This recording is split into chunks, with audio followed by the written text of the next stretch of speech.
Hi, welcome to the You Can Quit Smoking podcast, where we go over stories of success with overcoming smoking addiction.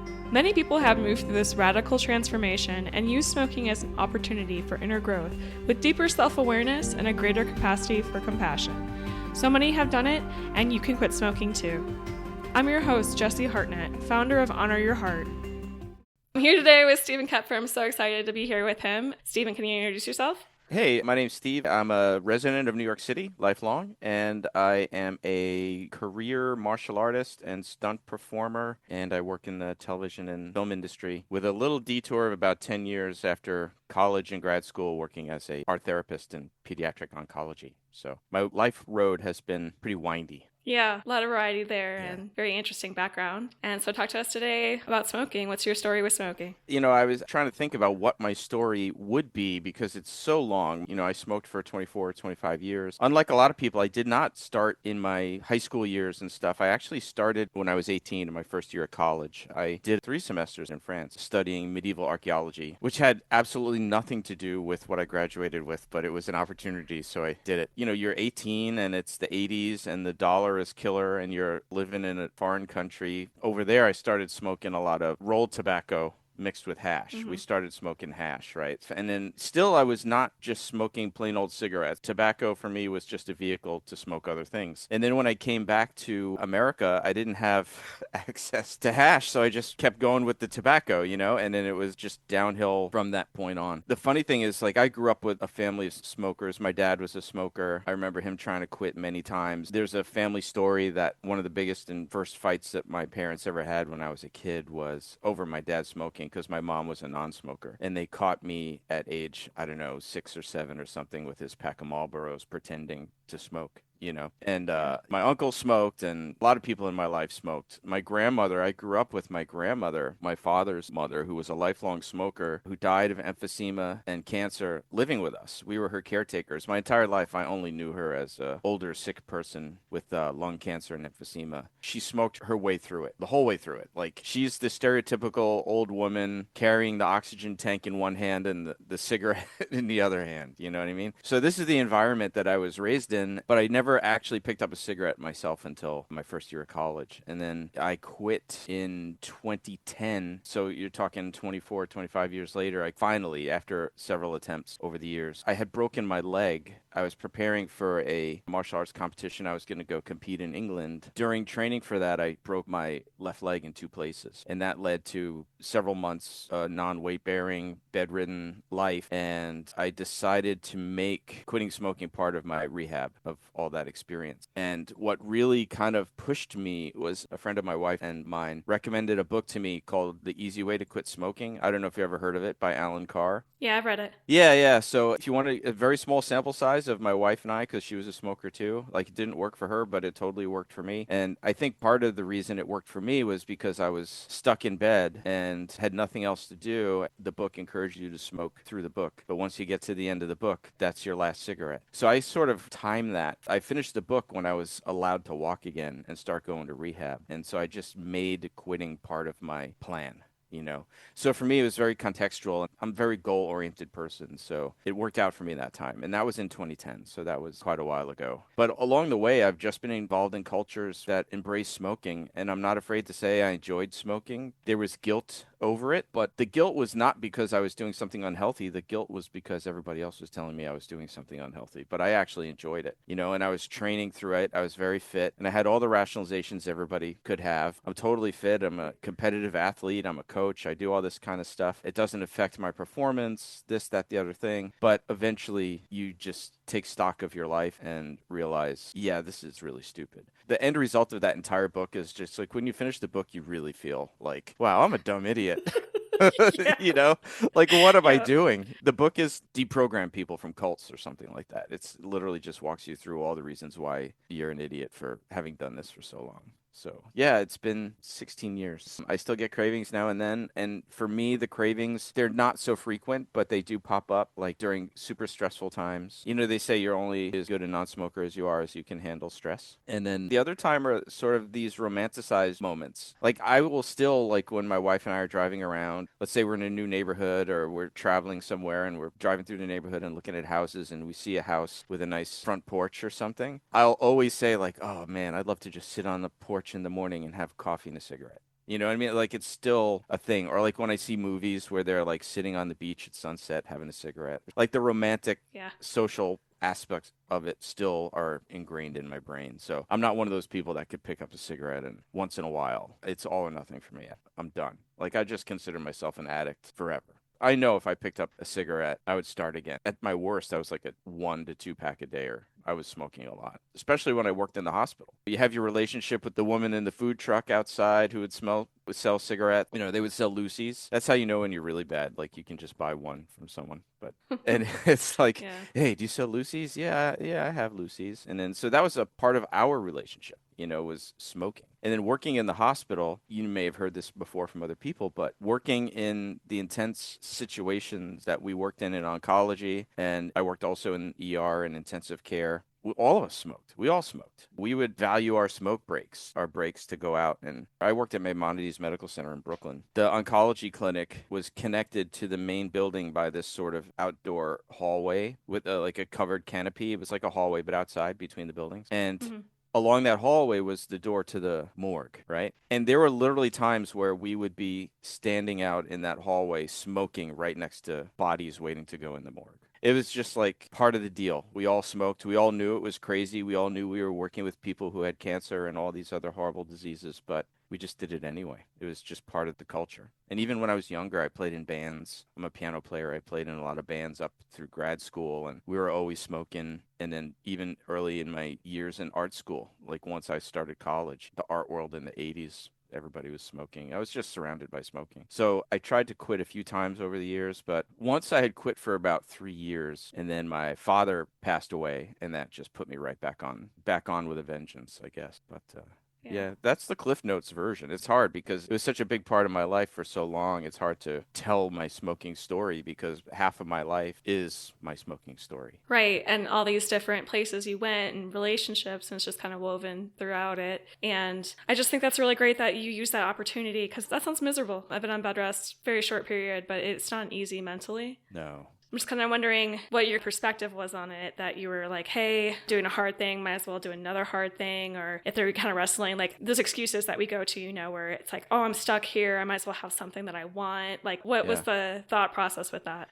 I mean, even when I was working as a therapist, we would suggest to people not to should on themselves. You know what I mean? Like, don't should on Yeah. yourself. And I was the king of shooting on myself. You know, it was like, I should be able to quit this. Like, what is the problem? You know, and then you had all these conflicting emotions, like the part of you that really did enjoy it that you didn't want to admit. And then the part of you, like every other aspect of my life, I was pretty much able to just make a decision and do something. I'm very much a go get it type of person. But this one thing was not something that I could just do. I couldn't just put my mind to it and do it and quit. So I think part of the thing being stuck in bed was it really intensified everything about smoking. Like the smell, you know, you're in one room, the smell of Yeah. it, because I wasn't training anymore and because I wasn't physical every day, at the gym every day, coaching students every day. I wasn't in that world. I was just sort of sedentary. I could really start to feel the physical effects of the smoking or at least be more aware of it. You know what I mean? Like the morning cough, like every Hmm. morning coughing like crazy. Back when I was super active, I didn't feel it in my lungs. But once I became bedridden for, I think it was like almost 3 months, it was like I could really, really feel the effect of it. And then I knew I was just going through such a struggle and I had tried a couple of times to quit and I was like, okay, I'm just going to do this again. And then I think the thing that did help me was just not being able to do anything else. I had very much tunnel vision about getting back out of bed and getting healthy and getting back to where I was before. So it was very opportunistic. And I just think that if people generally, not just smoking, but any challenge they're trying to overcome, it's all comes down to like how we frame it. Like, so that moment for me was about framing it in a way that made sense. I think a lot of times we, as these sort of conscious beings, get stuck in these patterns and we don't recognize the patterns. But there really is always another way to look at something to help us Hmm. overcome challenges. And so for me, it was breaking my leg and having that traumatic experience. I don't remember, it's not like I thought about it like when I broke my leg. I don't remember at what point I decided that this was going to be my moment. But there was some point in there where I I had played every game that the Xbox ever made because, it's like everything that you could Yeah. do sitting there in bed was done. And then at some point, it just dawned on me, like, this is my moment. I need to take it. Wow. Well, way to turn a tough thing around there and use it as a chance, an opportunity. Because, yeah, that sounds really painful. Did that play a part too? I know you talked about stress. Hmm. I do want to talk more about that. Sure. But like the pain of withdrawal, if you're already in that much pain with a broken leg, doesn't it seem a little bit less? Or what Yeah. did the withdrawal process look like when you're stuck in bed with that? Well, the thing was, is I actually followed the book, Right. Oh, so right. the Yeah. book says don't quit smoking yet. Like smoke Uh through huh. this whole thing. So I literally was laying in bed actively smoking. I just sort of knew that like if I finish this book, that's sort of when I have to stop. You know what I mean? Mm-hmm.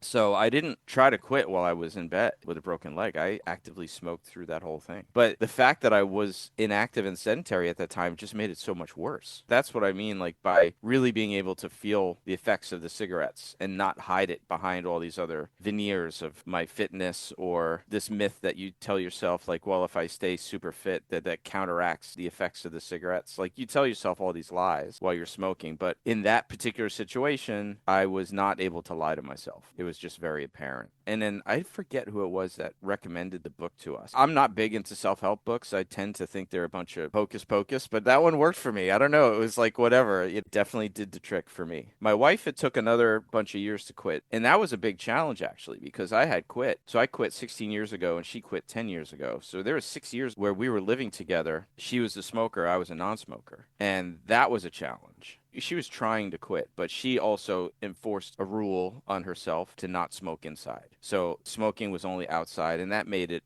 more tolerable for me because the house Right. didn't smell like cigarettes anymore and the stuff wasn't around, the ashtrays weren't around, and like all the paraphernalia wasn't around. So yeah, and then when she finally quit, we knew that she finally quit because this was after the movie John Wick 2, right? So I worked on John Wick 2 and we went to the wrap party. My wife came with me. We got there a little early to the bar and it was me, the director, Chad Stahelski, and Keanu Reeves and my wife, just the four of us hanging out at the bar. And Keanu, for those who don't know, is a heavy, heavy smoker. Still to this day, smokes a lot. And, of course, people of our age, like, we grew up watching Keanu Reeves. And my wife, of course, had like the high school crush on him or whatever. So he was like, hey, I'm going out for a smoke. You guys want to join me? And my wife was like, oh, I'd love to, but I just quit. So she told Keanu Reeves Wow. no.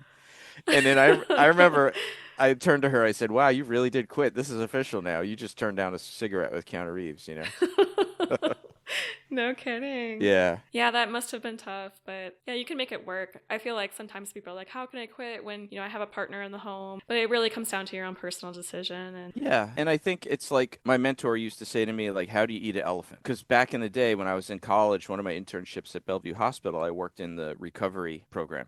So it was like a lot of new addicts. We would have group therapy. And first session for a bunch of people, he would ask, how do you eat an elephant? And a lot of people would be like, you can't eat an elephant. It's too big. But it's like, no, you cut it up into little pieces. And that's the way you have to handle smoking. Like, so for my mhm. wife, like one little piece, one little bit of that behavior modification was, okay, well, I'm only going to do it outside. I'm not going to do it inside. And then you add to that, and then you say, okay, well, now I'm only going to do it outside twice a day. I'm going to give myself a number of times a day or whatever. Just going cold turkey, like, boom, I'm just going to stop. It's too difficult generally. I mean, I failed a lot of times before I finally succeeded under the conditions that I succeeded in. And you could argue it was all those other failures that primed me for this one to succeed, right? We have to fail forward. And I think a lot of people that try to quit, they fail and then all they do is put themselves down for failing, not put themselves up for trying.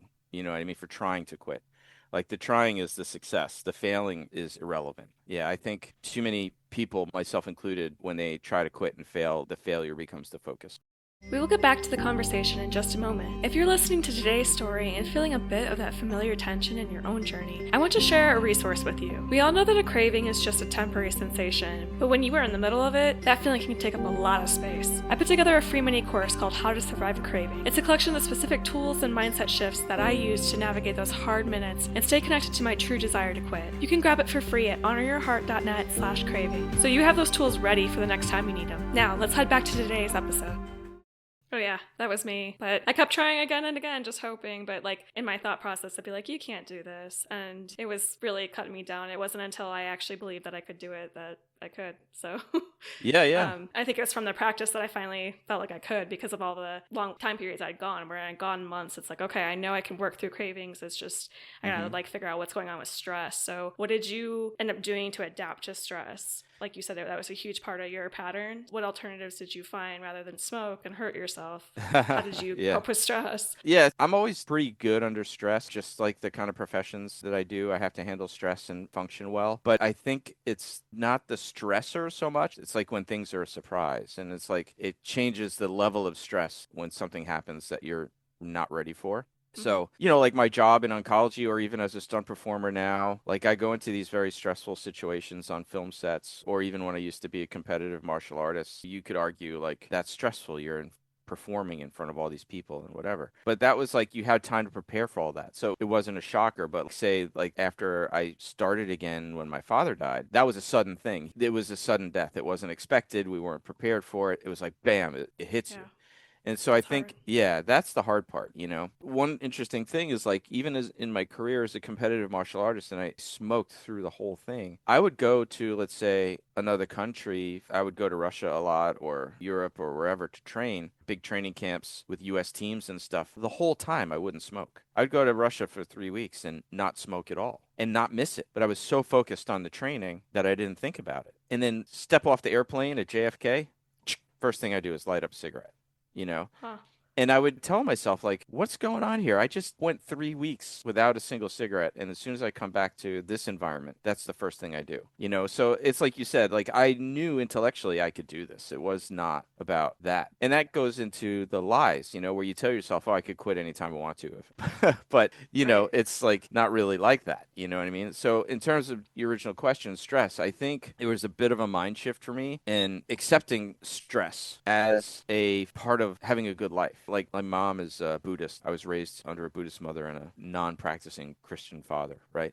But one of the things that I was raised with my mom was that suffering is part of life. That is the whole central tenet of Buddhism, is that it's how you handle it. Right. It's Mm-hmm. basically, it's what I always loved about the basic philosophy behind Buddhism is that it's on you to handle it. You can't blame this God, or it's all on you. It's like you have nobody to blame but you. And so I think regarding big stressors, a shift in my mentality was really coming to believe that this stuff is just part of life. And then I started to embrace more the stuff that I say to my students all the time. Like, let's say in martial arts, we're on the mat, and I tell them this mat is a microcosm for you to rehearse how you handle stress and how you handle pressure in life. And this mat is where you can take risks without severe consequences, right? Like how you handle a stressor or a pressure position, let's say in this sparring match where you're not winning, whatever you try is not working, is probably very similar to how you will emotionally react if the boss calls you into the office to chew you out about something. Like our behaviors don't change significantly from place to place. So I just really embraced the fact that I need to handle other parts of my life the same way that I handle the martial arts part of my life, which is very successful. And that kind of goes back to what I was saying before. Like there's always a way to look at things. One part of my life, I would look at something where it's not working, but over here, look at it, oh, it's totally working over here. I need to take what's working over here and put it over here. But that's a, Yeah. that's a hard thing to do. It's a very hard thing to do. Right. I was really surprised when I quit smoking how much more adaptable I was to stress and the resilience that I had. Did you notice any kind of change with that? Because I was really stressed out as a smoker. And then when I had stopped that, I actually was less stressed out. Alan Carr talks about that too. Yeah. That trick where you're trying to help yourself with the thing that's creating the problem. 100%. Like a lot of Yeah. this, a lot of the stress that I, and I'm sure every other smoker feels, is self-imposed stress. So like before I was running my own gym, for example, my coach was avid anti-smoker, avid. Like, and I lied to him throughout my entire relationship with him about my smoking. And I would go to all Mm. these great lengths to, like we all do, to get rid of the stink and to blah, blah, blah. And then like, and I never would own up to it. Or there was always the stressor of going to an event and am I going to have a minute to go out? Did I buy my cigarettes before I left? Blah, blah, blah. Or Hmm. even the cigarettes as a tool to talk to people. I got to be prepared in case somebody asks me for a light or whatever. Or are people judging me because I'm stepping outside for a cigarette right now? You Both know? ways, right? Yeah, so it's like all that stuff just vanished. You know what I mean? Like Right. once you stop smoking, all that self-imposed pressure just goes away. And then I, as a non-smoker now, I am not like my coach was. I don't try and convince anybody not to smoke. I just feel like it's Same. useless. You know what I mean? Like Yeah. when students come in and I know that they're smoking, I have a student that drives me home sometimes after training because he lives in my area and he's a smoker, and I never go after him for that. I'm like, whatever, dude. You're a grown person. You know what this is doing. I don't need to be on your shoulder henpecking you about this. So like I try to be now as a non-smoker the way that I would have preferred people to be to me, which is to not get on my case about it. Like Yeah. I know I'm making a mistake. But even that goes back to your point about the stressors, right? Because now I'm aware that that was a big stressor for me when I was a smoker. Like the rabid anti-smoking people and this and that and the other thing. Of course, when I started smoking, you could still smoke in restaurants and some movie theaters and stuff like that. And then so now people of my age, we've gone through this whole period where like it's harder and harder to do it, which makes it more and more stressful, limiting where you can go and what you can do and stuff. So I try to now, as a non-smoker, just respect people as adults and just be like, listen, you got to make your decisions. I'm not going to be there. I'm not the convert who's like uber orthodox. Yeah. I respect that that's where you're at. Yeah, and that relationship with your wife too.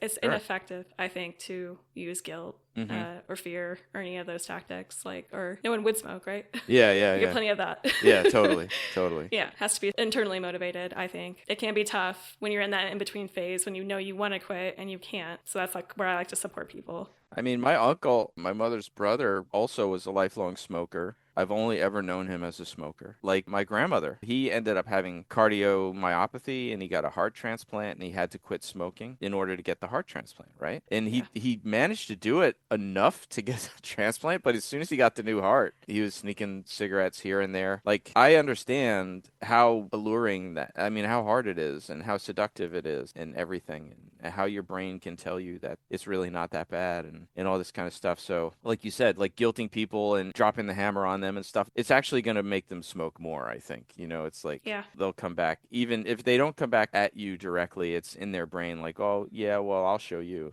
I'm different. And I mean, I don't like to speak for everyone, but I've noticed this in myself and in other people that a lot of smoking can be a self worth issue. Mm-hmm. So being mean to someone, being judgmental, it's not going to build up the self worth that it takes to Yeah. change.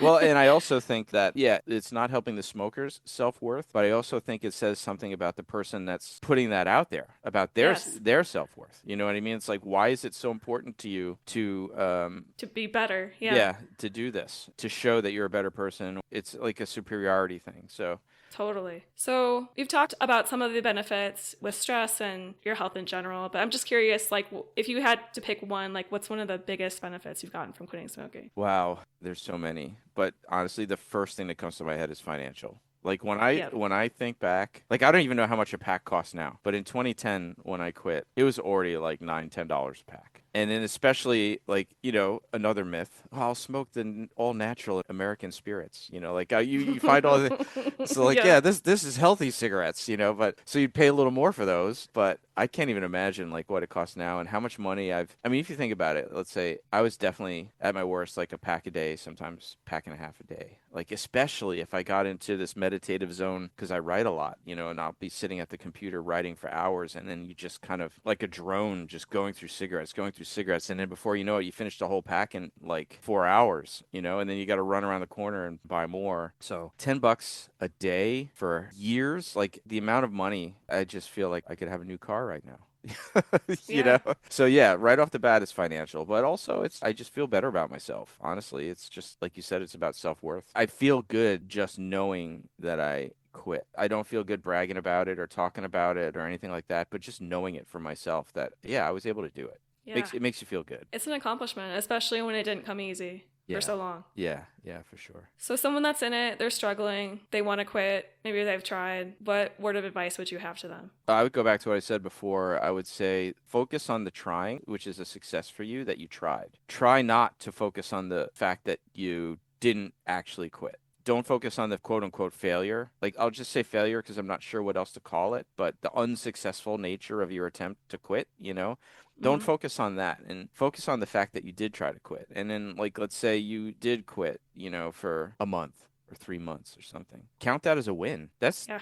That's a win. That's 3 months of no tar and no nicotine and and the same goes for vaping, by the way, too. Like, I don't vape. I don't put anything in my lungs, anything. Like, that's just not what I do. Even weed. I'm not a big weed smoker. Like, if I'm gonna do that, it's usually an edible maybe or something, but I'm not putting stuff in my lungs. So, like, take the 3 months of cleaning out your lungs a little bit as a win and a trial run for your next attempt. Look at it like an athlete. You don't run a marathon straight out. You do the 5K, you do the 10K, you do the half marathon, then you do the marathon. But can you imagine just like never having trained running and just going right to the marathon? You Yeah. will you will And then die. being upset with yourself. Yeah, and then being Because you pissed. didn't do it. Yeah, Yeah. exactly. And so that would be my advice is like to cut yourself some slack, focus on the wins, not on the losses, and just keep trying. And then also I would say I think it's important that you have people that you can share that win with. I think doing it in a bubble by yourself in your own brain is not so useful. So you need to have someone to support you. We stand on the shoulders of other people and other people stand on our shoulders with all our successes. So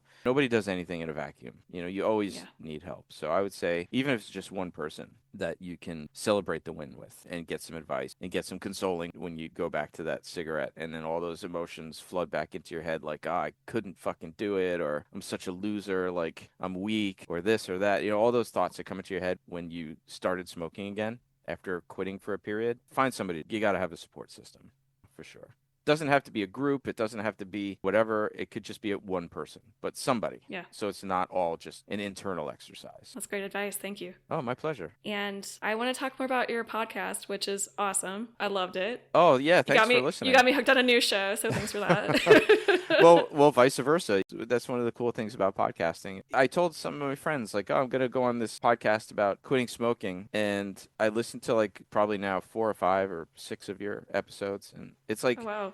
it's more about all the interesting people. It's really about the Definitely. people, It's like the smoking is almost like, yeah, there's some really good nuggets of advice in there, but it's also about just learning about how we're all the same. And I'm sure, like, if people listen to our podcast, Film Fights with Friends, it's a filmmaking podcast. Myself and Paul Veracci, we just try to be ourselves on the show, and we're not putting up a veneer of like this other podcast identity. And a lot of the struggles I think that we talk about with guests, whether they're stunt performers, actors, or writers, or directors, or whatever, are gonna sound familiar to people just like in other aspects of their life. They'll be like, oh, I went through something like that. Had nothing to do with acting, but it might have been having to do with something else. I think we find a nice middle ground with the show between not getting too filmmaker technical, but not getting too fanboyish either, and just Yeah. keeping it real somewhere in the middle. So, like, people in the industry will learn stuff, but people not in the industry will also learn stuff and hopefully hear some good stories from interesting people. Yeah, well, you've done a well job. It's very accessible for me, and it was exciting because I've always just been a consumer, and it's like, ooh, there's a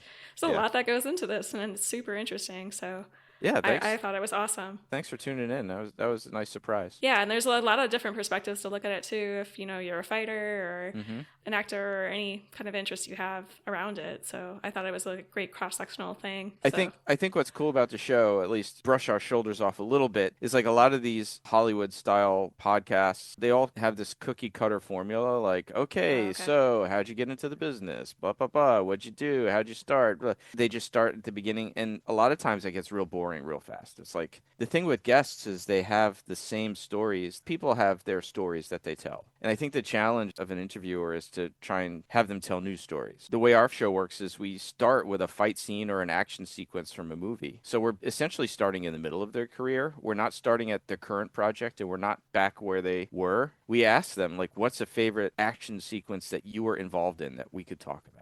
You know what I mean? And already it's like, hey, now they've chosen like this nugget that they love. And then we just let the conversation go naturally where it goes. And sometimes it goes back to how they got started. And sometimes it goes off into completely topics have nothing to do with filmmaking at all. I think that's what's great about it. It's like a little bit of a shift on sort of the industry interview type podcast. Well, it's a neat thing. Yeah, thank you. Appreciate you giving the shout for it. Is there any other work you want to talk about? I mean, I guess if anybody wants to see something that I was in recently, I was in the show Beast in Me on Netflix. That's out right now. I doubled Jonathan Banks on that show. So you see him do anything stunty, it's probably me, not him. Yeah. Behind the scenes, that's so neat. Yeah, it's cool. It's a fun job. It's definitely like sometimes you can't believe you're getting paid to do this. Then there's the days where you kind of get really banged up, and then you're like, yeah.